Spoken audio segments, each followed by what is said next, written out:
nhầm thế mẹ nhầm tê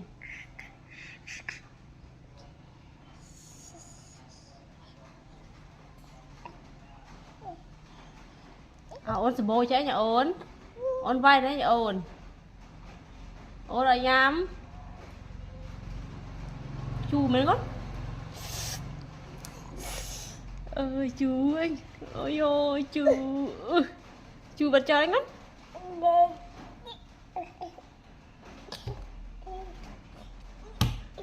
thùng xà ram vô mà này